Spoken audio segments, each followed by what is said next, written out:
मेहंदीअ जी तारीख़ हज़ारे साल पुराणी आहे। हिक ख़्याल मूजिब जॾहिं माण्हू दरियाहनि जे किनारे आबाद थी मुख़्तलिफ़ क़िस्म जे फसलनि जी पोखाई करण लॻा त उन सां गॾु मेहंदीअ जो ॿूटो पिणु पोखियो वियो। मेहंदीअ जे इस्तेमाल जा अवाइली उहिञाण क़दीम बाबिल जे तहज़ीब मां मिलिया आहिनि।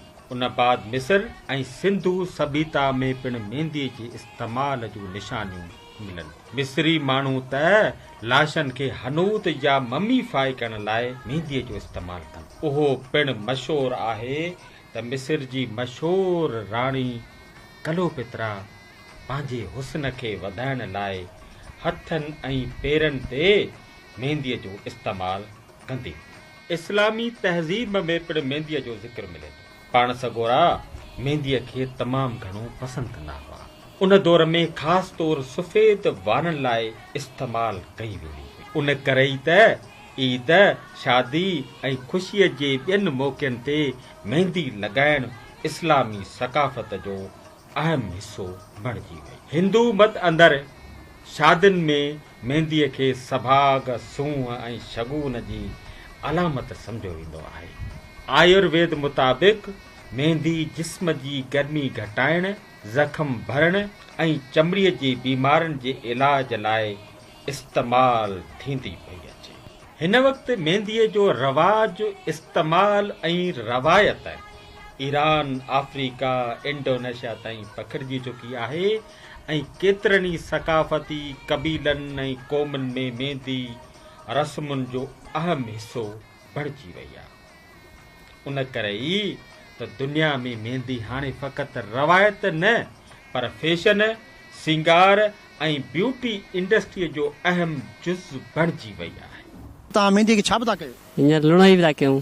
अच्छा, पोइ छा थींदो? पोइ हिन ॿाहिरि कढंदासीं पिड़ ते साफ़, पोइ हुन ते कतान सटींदासीं, पोइ मशीन ते बोरा भरे वेंदासीं।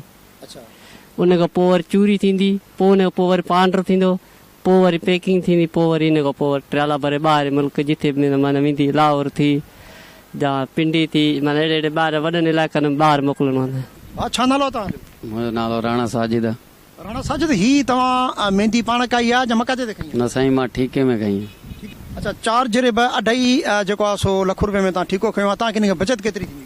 साईं, बचत थियण खां त गंज आहे, पर जे हिकिड़ो नसीब आहे लेप ते दारोमदार जंहिं ख़र्च कया आहिनि उन्हनि खे ख़बर हूंदो।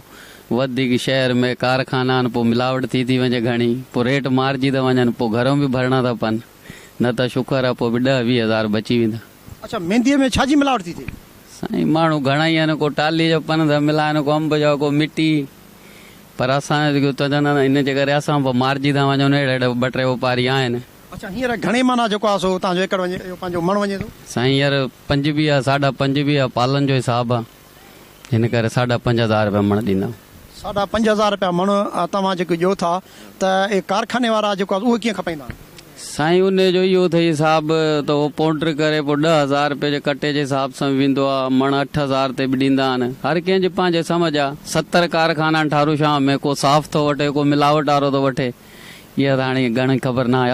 हीउ जेको तव्हां कमु कयो था ॿियनि फसलनि खां, हिन फसल में केतिरो तव्हांखे सुठो थो लॻे? साईं, हिन फसल में तमामु घणो ई सुठो थो लॻे। ॿी फसलनि खां सही आहे, 3-4 ॾींहं में रिज़ल्ट अची थो वञे, 10 हेॾे या होॾे। जी नाज़रीन, न्यूज़ स्पेशल प्रोग्राम में हींअर असां सां गॾु मौजूदु आहिनि अदीब, ॾाहो, दानश्वर, लेखक भलोड़ प्रोफेसर साईं असगर भट्टी भिराई। असां साईं जन खां पुछंदासीं त मेहंदी अदब में कीअं आहे, मेहंदीअ खे कीअं था ॾिसनि ऐं मेहंदीअ ते मुख़्तलिफ़ शेरो शाइरी ऐं जेको आहे सो कलाम गीत ॻायल आहिनि। अचो त साईं खे अदब मां मेहंदी पुछूं त मेहंदी अदब में कीअं था साईं ॾिसनि। हथनि खे मुंहिंजे नाव सां हिना सां हू लिखे पई, हथनि ते मुंहिंजे नाव खे हिना सां हू लिखे पई। 1000 बार ॾींहं जो से हथ ॿई चुमे पई, ऐं राति जो अखियुनि मथां से हथ ॾेई सुम्हे पई, ऐं हीअं थी चवे पई वरी त शल विसाल थिए, को भाग थिए, को भाल थिए, को ज़िंदगीअ में हिकु दफ़ो हाल थिए, हवाल थिए। मेहंदी दौरे क़दीम खां वठी असांजे रीतुनि, रस्मुनि, रवाजनि में बि उनजो अमल दख़ल आहे। नंढड़े ॿार जी सुनत खां वठी जवान जी शादी ताईं असां वटि मेहंदी जो वॾो अमल दख़ल। मेहंदीअ जी हिकिड़ी अलॻि रस्म बि थींदी आहे। भेणूं, मिट माइट, परे ओरे जा कुर्ब वारा माण्हू अची गॾु थींदा आहिनि घरनि में। औरतूं सेहरा चवंदियूं आहिनि, मेहंदी भाइड़े जी, मेहंदी अदल जी, मेहंदी बनल जी, लाड़ूं हणाया, फलाणे हंधि हणाया, छिक थींदी आहे, उनखे ॻायो वेंदो आहे। वॾी ॻाल्हि इहा आहे त मेहंदी धरतीअ मां फुटे थी न, धरतीअ जो सवादु, धरतीअ जी सुगंध, धरतीअ जी ख़ुशबू, ऐं असांजी ॾेही शइ आहे न हितां जी। ॿियनि दुनिया में ॿिए हंधि बि थींदी हूंदी, पर हिते सिंध में ख़ासि करे मेहड़ जी मेहंदी मशहूरु चई वेंदी आहे। पर हाणे उहा ॻाल्हि कंहिं हद ताईं उनजो मुतबादिल वधीक सगारो अची वियो आहे, जो ठारूशा जी मेहंदी मेहड़ जी मेहंदी खां बि ते बि सबक़त वठी वई आहे, कुझु कसर वधीक करे वई आहे। हितां बि ॿिए शहर में न हुजनि जेतिरो हिते ठारूशा में मेहंदी जो अमल दख़ल थिए थो। हा, मेहंदीअ जे वाद वेद जे लाइ ज़रूरी आहे त जेको वथाण जो भाण आहे उहो उनखे घणो प्रमोट करे थो, उनजी बूटे खे ग्रोथ करे थो। ॿियो बि जेको नेचुरल आर्टिफिशियल फर्टिलाइज़र्स आहिनि, NAP DAP, इहे बि यूज़ कया वेंदा आहिनि। ऐं सॉइल ते बि आहे, क्लाइमेटिक कंडीशन ते बि आहे। हाणे जीअं त पूरी दुनिया में पॉल्यूशन वधी रहियो आहे इंडस्ट्रियल रेवोल्यूशन खां पोइ, जंहिंजे करे क्लाइमेटिक कंडीशन एॾियूं तब्दील थी वियूं आहिनि जो हिन प्लांट ते घणो असरु पइजी वियो आहे। हाणे जी जेका साइज़ आहे, ग्रोथ आहे, जेका माज़ीअ में 20-25 साल पहिरीं हूंदी, उहा हाणे उहा नथी थिए। ऐं अंडरग्राउंड जेको पाणीअ जी जेका सतह आहे, वाटर टेबल आहे, उन ते बि इम्पेक्ट अची विया आहिनि। उन में बि जेको आहे सो हिकिड़ो पॉल्यूटेड वाटर एड थींदो पियो वञे फर्टिलाइज़र जे घणे इस्तेमाल सां, या ॿियूं जेके पेस्टिसाइड आहिनि उन जे घणे एडिशन सां। त अंदरि जेको पाणीअ जी लेवल आहे, वाटर टेबल आहे, उन में एडिशन थी वई आहे टॉक्सिक मटीरियल जी, जंहिंसां प्लांट जी जेका ग्रोथ आहे, डेवलपमेंट आहे, घणी रुकिजी वई आहे। ऐं उन सां पैदावार ते घणो असरु पइजी वियो आहे। ही मेहंदी हिते कॾहिं आई, कीअं आई, उन जे पोयां हिकिड़ी वॾी तारीख़ आहे। मिडिल ईस्ट में, ख़ासि तरह मराकश में या लिबनान में, लिबिया में बि हिन फ़सुल खे कायो वञे थो। ऐं मुख़्तलिफ़ जेको आहे सो रीतुनि रस्मुनि में या सुहिणनि साठनि में मेहंदी इस्तेमालु कई वञे थी। ऐं हिते सिंध में मेहड़ में मेहंदी मशहूरु हुई। इन खां पोइ डिस्ट्रिक्ट नौशर अफरोज़ में, ख़ासि तरह कंडियारो तालको में वॾे पैमाने ते काई वई। पर हाणे उनजो फ़सुलु घणो हटी वियो आहे, छो त उनजी क़ीमत उहा नथी मिले, मार्केट उनजो न थियो आहे, न पियो थिए। हाणे तमामु घणी हटी वई आहे मेहंदी। ज़रई हवाले सां मेहंदीअ जो ॿूटो गरम ऐं ख़ुश्क इलाइक़नि जी पैदावार आहे।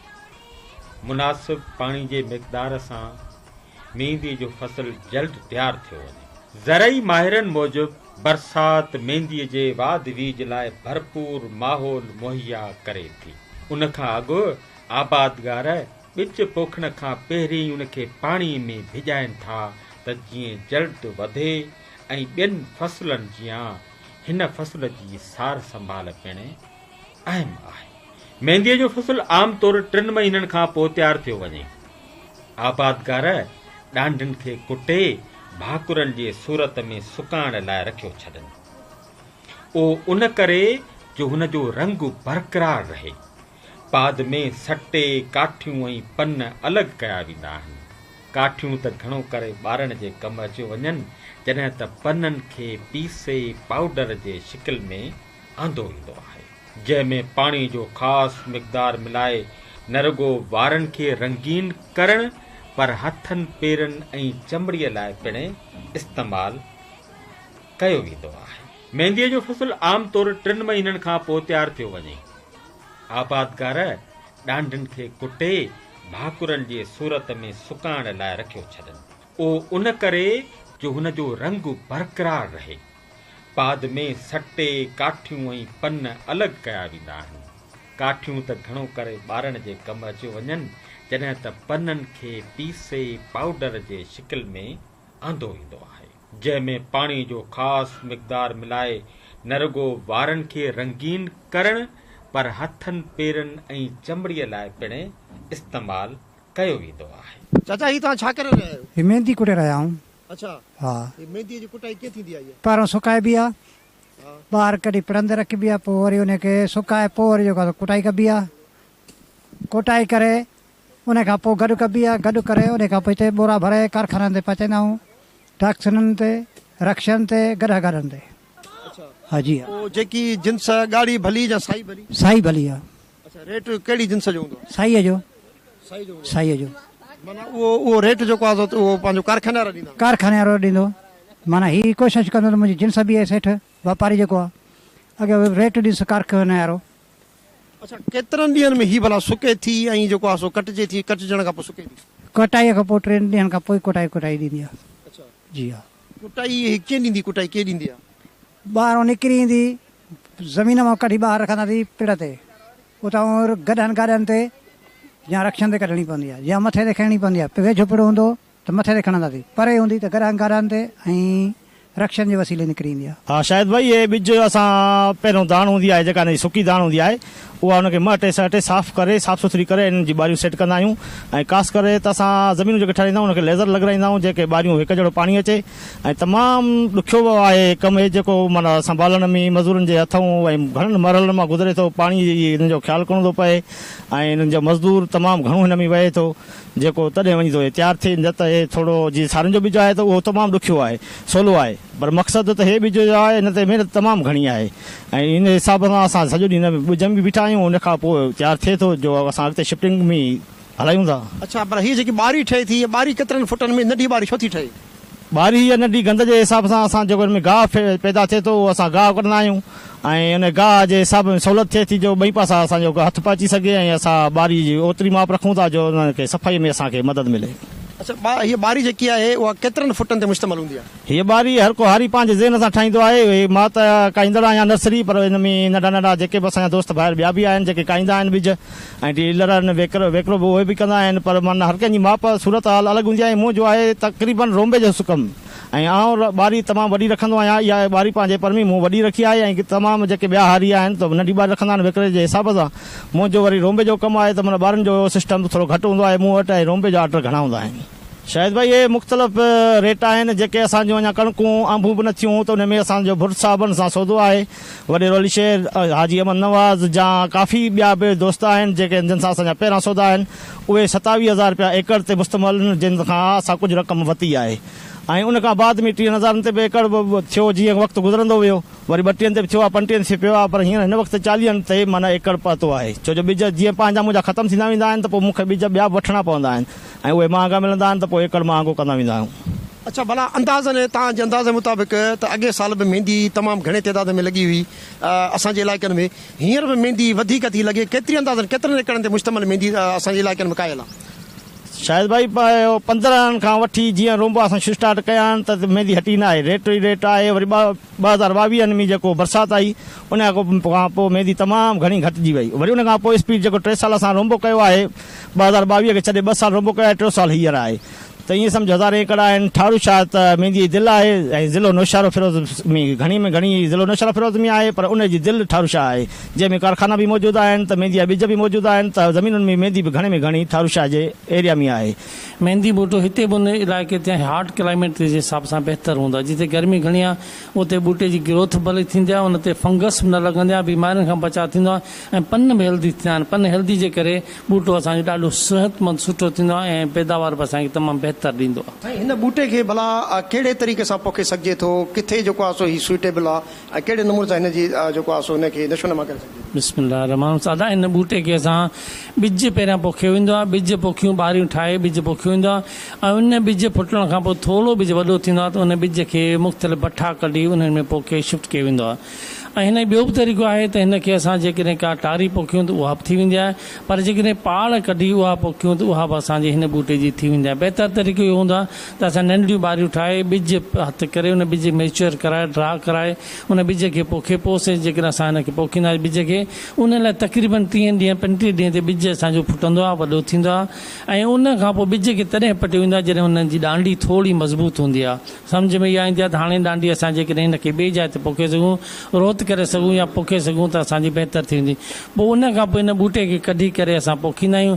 जॾहिं असां हुनखे ॿिए हंधि पोखींदा आहियूं त पोइ अलाही भठनि ते थींदो आहे ऐं भठनि ते पोखण खां पोइ काफ़ी सारो टाइम वठंदो आहे ग्रोथ करण जा बाद। छो त पहिरियां जीअं माइग्रेट करे हुनखे पोखियो वेंदो आहे त उन बूटे जी ग्रोथ रुकिजी वेंदी आहे। पोइ आसे आसे पंहिंजो फुटणु शुरू कंदो आहे। जॾहिं फुटणु शुरू कंदो आहे, साओ थियणु शुरू कंदो आहे, पोइ हिनखे देखभाल करे मुख़्तलिफ़ भाण ॾेई ऐं हिनखे तयारु कयो वेंदो आहे ताकी बहितर। पोइ 2 साल 3 साल वठंदो आहे तक़रीबन ते मेच्योर थियणु तयारु थियण पैदावार ॾियण में।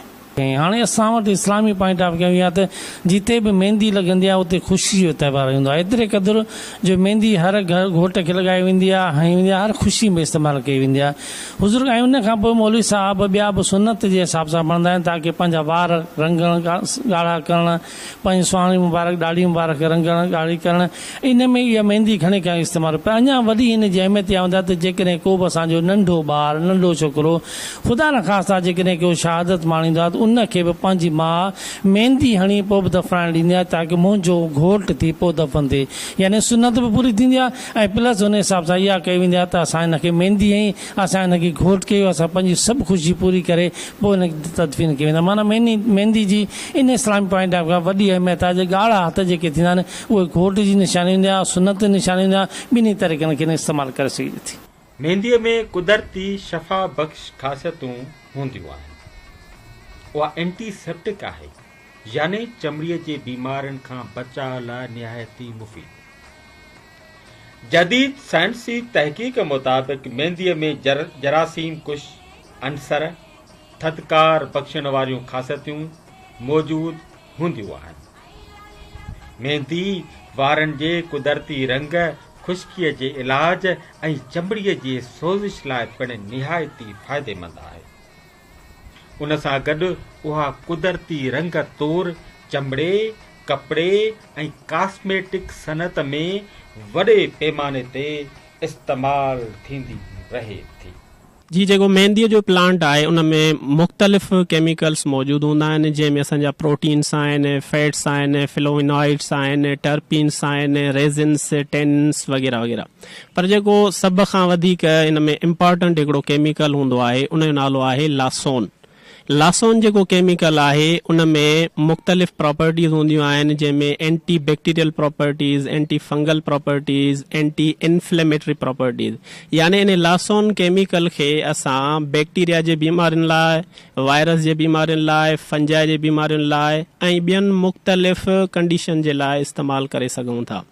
उन खां अलावा जेको मेहंदीअ में हिकिड़ो मख़सूस रंग थींदो आहे उहो रंग बि इन लासोन केमिकल जे करे ई थींदो आहे। ऐं जेके ॿिया हिन में कीमियाई मादा आहिनि, जीअं प्रोटीन्स जी ॻाल्हि कई, मां कार्बोहाइड्रेट्स जी ॻाल्हि कई, त इहे प्रोटीन्स ऐं कार्बोहाइड्रेट्स जॾहिं इनखे जानदार खाईंदा आहिनि त इहे प्रोटीन्स ऐं कार्बोहाइड्रेट्स उन्हनि खे एनर्जी यानी ताक़त बि प्रोवाइड कंदा आहिनि ऐं उन्हनि जे जिस्म जी जेका जोड़जक आहे या जेके उन्हनि जा कंस्टिट्यूएंट्स आहिनि उन्हनि खे ठाहिण में बि हेल्प कंदा आहिनि। साईं मेहंदी जेकी आहे सो मेहंदी रंग जेको कढे थी हथनि खे पेरनि खे, को सुनत खे को हणे थो, त रंग जेको आहे उहो मुहैया कीअं थी करे?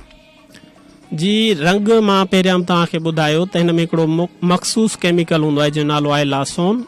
उहो केमिकल जॾहिं असां लॻाईंदा आहियूं, मतिलबु जॾहिं मेहंदी लॻाईंदा आहियूं त उन मेहंदीअ में मौजूदु इहो केमिकल असांजे जिस्म, वारनि ऐं नहनि में हिकिड़ी ख़ासि क़िस्म जी प्रोटीन हूंदी आहे, उन प्रोटीन जो नालो आहे केराटिन।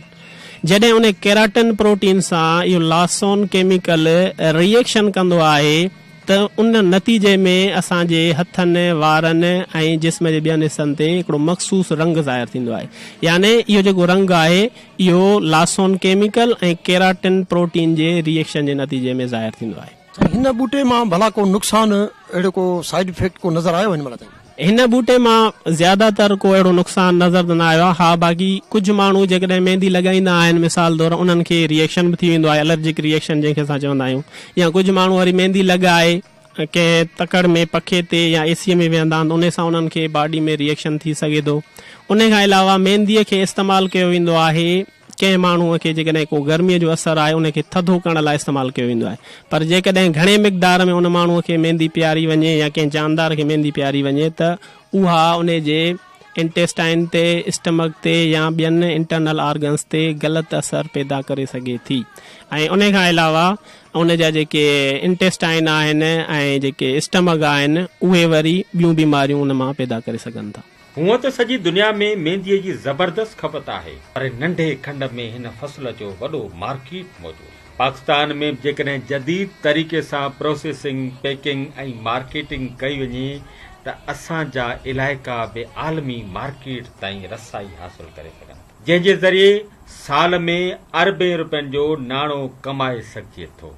उन करे ई त चयो वेंदो आहे त मेहंदी अहिड़ो खज़ानो आहे जेको असांजे ज़मीननि लाइ नेमत बणिजी सघे थो, जंहिंखे सिंगार सां गॾु ज़राई ऐं इक़्तिसादी उपति तौरु पिणु ॾिठो वञे थो। मेहंदी जेकी हिकिड़ी इहा अहिड़ी शइ आहे जेका असां उनखे असां छा चवंदा आहियूं, कैश क्रॉप चवंदा आहियूं असां। उनखे जो इस्तेमालु जेको आहे सो मुख़्तलिफ़ शयुनि में थिए थो, मेडिसन्स में असां इनखे इस्तेमालु करे सघूं था ऐं थिए थो असां वटि। ऐं कोन मेहंदी जीअं असांजूं जेके कल्चर आहे सिंध जो, घोट ऐं जेको आहे सो कुंवार आहे उहा मेहंदी इस्तेमालु करे थी, ठीकु आहे न। मुख़्तलिफ़ मुल्कनि में असांजी मेहंदी वञे थी, जीअं कैनेडा आहे, तव्हांजो जेको आहे ओमान आहे, तव्हांजो जेको आहे सो चाइना आहे, फ्रांस आहे, इहे इन इलाही कंट्रीज़ जेके आहिनि असां उन में खे मेहंदी सेल कंदा आहियूं, उनखे असां एक्सपोर्ट कंदा आहियूं। एक्सपोर्ट सां फ़र्क़ु इहो पवंदो आहे त जेके डॉलर्स जेके तव्हां इंटरनेशनल करेंसी जेका आहे उहा तव्हांजे मुल्क में ईंदी आहे। इंटरनेशनल करेंसी जॾहिं ईंदी आहे त डॉलर जी जेकी वैल्यू आहे उनजी थोरी क़दुरु घटि थींदी आहे, त लोकल करेंसी जेकी तव्हांजी आहे, जेकी जंहिंखे असां चऊं था पाकिस्तान रुपीज़, त उहा थोरी स्ट्रांग थींदी आहे, मज़बूत थींदी आहे। त उनजी जेको नतीजो थींदो उहो छा थींदो, इन्फ्लेशन खे धकु लॻंदो, डिफ्लेशन थींदी, शयूं सस्तियूं थींदियूं। छो जो असांजी इकोनॉमी जेकी आहे उन में इम्पोर्ट वधीक आहे, छो जो शयूं असां वधीक शयूं ॿियनि मुल्कनि खां हिते असां घुराईंदा आहियूं, त असांखे डॉलर जी ज़रूरत पवंदी आहे। त हीअ असांजो हिकिड़ो जेको क्रॉप आहे तक़रीबन 200 खां 60 जेका शिपमेंट आहे उहा असां तक़रीबन 6 महीननि में, 8 महीननि में, 9 महीननि में असां ॿाहिरि मुल्क सेल आउट कंदा आहियूं ऐं उनजे बदिले में असांखे इंटरनेशनल करेंसी मिलंदी आहे, डॉलर मिलंदो आहे। ऐं डॉलर जेको आहे सो असां लाइ केॾो इम्पोर्टेंट आहे, छो जो असांजी जॾहिं डॉलर जी हिकिड़ो रुपयो क़ीमत वधे थी त असांजा जेके IMF जा लोन्स आहिनि, वर्ल्ड बैंक जा लोन्स आहिनि, या ॿाहिरि मुल्कनि जा जेके बर्डन आहिनि उहे असांजा मल्टीपल थी वेंदा आहिनि। ऐं जेकॾहिं रुपयो बि जेकॾहिं तव्हांजो डॉलर घटि थिए थो त उहे ई बर्डन्स जेके तव्हांजा IMF खे ॾियणा आहिनि, लोन ॾियणो आहे, तव्हांखे वर्ल्ड बैंक खे ॾियणो आहे, या मुख़्तलिफ़ जेके फ्रेंड्स आहिनि उन्हनि खे बि जेको आहे सो लोन वरितल आहे, उनजी वैल्यू घटि थी वेंदी आहे। त हीउ असांजो हिकिड़ो जेको फ़सुलु आहे उहो हिकिड़ो ज़बरदस्त फ़सुलु आहे ऐं असांजी इकोनॉमी खे सपोर्ट करे थो। नंढे खॾ में सिंध ऐं सिंध में वरी मेहड़ जो शहर मेहंदीअ जे हवाले खां सदा खां मशहूरु रहियो आहे। पर हाणे मेहड़ सां गॾु साहतीअ जे सुहिणे शहर ठारूशा जी मेहंदी पिणु मुल्का मुल्क मशहूरु थी वई आहे। शहर जे आस पास में हज़ारे एकड़नि ते मेहंदीअ जा सदा सावा सरसर खेत मौजूदु आहिनि। उन सां गॾु ठारूशा ऐं भरपासे में हिकु अंदाज़े मुताबिक़ 200 खां मथे मेहंदीअ जा कारखाना मौजूदु आहिनि, जिते मेहंदी पीअण सां गॾु प्रोसेसिंग ऐं पैकिंग जो कमु पिणु कयो वञे थो। तव्हां इहो ॿुधायो त हीअ मशीन जेकी आहे, 3 मशीनूं हींअर हलनि पियूं, इहे केतिरा कार्टन ॾींहं में पैक थी सघंदा? 50 कार्टन सॼे ॾींहं में कढी ईंदियूं आहिनि। ऐं उन खां अलावा हिते जेके मज़दूर कमु कनि था उन्हनि जी ॾियाड़ी बि आहे। असांखे हे जेको कार्टन आहे 45 पर कार्टन असांखे मिलंदो आहे। पोइ 50 केॾी महिल असुल में जेकॾहिं बिजली न आहे त ओड़ो हिसाब किताब आहे, जेकॾहिं सॼो ॾींहुं सोलर थो हले त पोइ सॼो ॾींहुं माना सभिनी खे रोज़ी मिली वेंदी आहे। साईं तव्हां इहो ॿुधायो त हिते तव्हां वटि कहिड़ी कहिड़ी मेहंदी पैक थिए थी, केतिरा प्रोजेक्ट आहिनि? असां वटि मेहंदी माशाल्लाह अल जन्नत नाले सां मशहूरु आहे। पैकिंग कयूं ॿुधायो, ख़ुश्क मेहंदी पैक थिए थी ऐं कोन जे हिसाब सां मेहंदी पैक थिए थी, गीली मेहंदी आहे जेका शादी ॿिया ईद बरात जेका कमु अचे थी, ऐं ॿी प्लस काली मेहंदी आहे, ऐं ख़ालस मेहंदी बलक में जेका उहा तयारु थिए थी असां वटि। अच्छा, भला मेहंदीअ जे अंदरि जेको रंग हिकिड़ो त मेहंदीअ जो पंहिंजो आहे, ॿिया केमिकलनि में कहिड़ा कहिड़ा पवंदा? केमिकल कोन्हे, माना जेका इमरजेंसी ज़रूरत हूंदी आहे उहो कलर हूंदो आहे मेहंदी जो, उहा मिक्स कंदा तेज़ कलर करण लाइ, तक़रीबन ख़ालस पैक थींदी आहे मेहंदी। अच्छा, भला किथे किथे असांजी मेहंदी जेकी वञे थी उहा किथे किथे वञे? माशाल्लाह पूरे पाकिस्तान में हर जॻह वञे थी असांजी मेहंदी, ऐं एशिया जे ॿियनि मुल्कनि में वञे थी, अफ़गानिस्तान वञे थी, चीन वञे थी, ईरान वञे थी मेहंदी असांजे पाकिस्तान जी। पहिरियां इहा मेहंदी मेहड़ जे नाले सां मशहूरु हुई, मेहड़ तबाह थी वियो आहे, हाणे ठारूशा में मेहंदी आहे। अच्छा, भला मेहंदी त मुख़्तलिफ़ लाॾनि में बि आहे त मेहंदी रण जी मेहड़ मां घुरायां, त मेहड़ हींअर उते केतिरो क़दुरु मेहड़ में मेहंदी आहे ऐं ठारूशा में मेहंदी जेकी आहे उहा कीअं ट्रांसफर? अदा मेहड़ में त मेहंदी हींअर आहे कान, बिल्कुलु ख़तमु थी आहे मौसम जे हिसाब सां। हींअर जेका मेहंदी आहे पूरे ठारूशा में आहे माशाल्लाह, लाखों माण्हू ठारूशा में थिए थी, ऐं गवर्नमेंट साथ ॾिए त अञा वधीक वञी सघे थी, मेहंदी एवरेज थिए थी। भला मुख़्तलिफ़ मुल्कनि में मेहंदी जेकी वञे थी तव्हां जेकॾहिं उहे इंडस्ट्री हिते जीअं हिकिड़ो नंढड़े पैमाने ते ठारू शहर जे अंदरि कारखानो आहे, जे वॾा कारखाना लॻनि ऐं उते बल्क में न वञे ऐं असां पैकिंग जे करे वञे त वधीक नाणो कमाए सघूं था, मैशत वधीक हथी अची सघे थी, या बल्क में असां वधीक कमाए सघूं था? न, वधीक पैकिंग में हिते फैक्ट्री पाकिस्तान में लॻे त वधीक पाकिस्तान नाणो कमाए सघे थो। उहे फैक्ट्रियूं उते माना बंदि थी वेंदियूं, जेके ॿाहिरि मुल्क हलनि थियूं फैक्ट्रियूं, जीअं अफगानिस्तान पैकिंग पंहिंजी कनि पिया था, चीन में हले पई थी, ईरान में, उहा हिते थिए त वधीक नाणो कमाए सघूं था। छा नालो आहे तव्हांजो? मुंहिंजो शकील मसूर। अच्छा शकील भाउ, तव्हां इहो ॿुधायो त मेहंदी जेकी अचे थी तव्हां वटि कारखाने ते, उहा कहिड़नि कहिड़नि मरहलनि मां गुज़रे थी? पहिरियां ई मेहंदी हुई मेहड़ में, हाणे वॾे तइदाद में मेहंदी आहे ठारू शहर में। हाणे हिते असां वटि पहिरियां पतो ईंदो आहे, पोइ असां छाणो कंदा आहियूं, छाणो करे पोइ मथे छित ते चाढ़ींदा आहियूं, हुनखे हिकिड़ो ॾींहुं सुकाईंदा आहियूं, सुकाइण खां पोइ हिनखे हेठि चूरे जी तादाद में लाहींदा आहियूं, चूरो कराए वरी चूरे खे खोले पोइ वरी असां पाउंडर में कंदा आहियूं, पाउंडर में माल खे सुकाए करे पोइ असां छापर में भरे कटे में विझी 50 किलो या मण जे जेके हिसाब सां हूंदो आहे ऑर्डर उन तइदाद मोकिलींदा आहियूं। पर मसइलो आहे त हिते असांखे अहिड़ी गवर्नमेंट जी का सहूलियत न आहे। गवर्नमेंट जी सहूलियत हुजे हिते वॾियूं फैक्ट्रियूं लॻनि, वॾे तइदाद ते कमु थिए, हिते का गवर्नमेंट जी असांखे फैसिलिटी न आहे। जेकॾहिं भला सरकारी हथी हुजे मेहंदीअ खे, सरकारी तरह ख़रीदारी थिए त पोइ वधीक असां उपत कमाए सघूं था, नाणो कमाए सघूं था, मैशत वधी सघे थी या कीअं? सर जे अगरि असांखे गवर्नमेंट सपोर्ट करे न, पोइ इंडिया में मण जेको मेहंदी जो अथव पन जो 15,000 रुपया अथव। असांजा दोस्त आहिनि उतां कारोबार कंदा आहिनि, उन्हनि उहे 15,000 रुपया आहे गवर्नमेंट जी सपोर्ट सां। असां वटि हिते का सपोर्ट न आहे। जेको खातेदार आहे उहो वीचारो पंहिंजे हिसाब सां मेहंदी जे ख़र्च करे थो, वापारी खे बि हिते सपोर्ट न आहे, पंहिंजे हिसाब सां उहो वठी वीचारो ॿाहिरि सपोर्ट करे वापार करे थो पियो। इन करे अगरि गवर्नमेंट जी असांजी सपोर्ट हुजे न, पोइ असांजी मेहंदी 15-20,000 रुपया मण खपे। उन करे ई त चयो वेंदो आहे त मेहंदी फ़क़ति हिकु ॿूटो न आहे, या मेहंदी फ़क़ति हिकु फ़सुलु न आहे, पर ही मुकमल तौर हिकु तहज़ीबी सक़ाफ़ती विरसो पिणु आहे, जेको हज़ारे सालनि खां ख़ूबसूरती, सेहतमंदी, ख़ुशी ऐं सक़ाफ़ती सुञाणप जी अलामत तौर ज़िंदा रहंदो पियो अचे।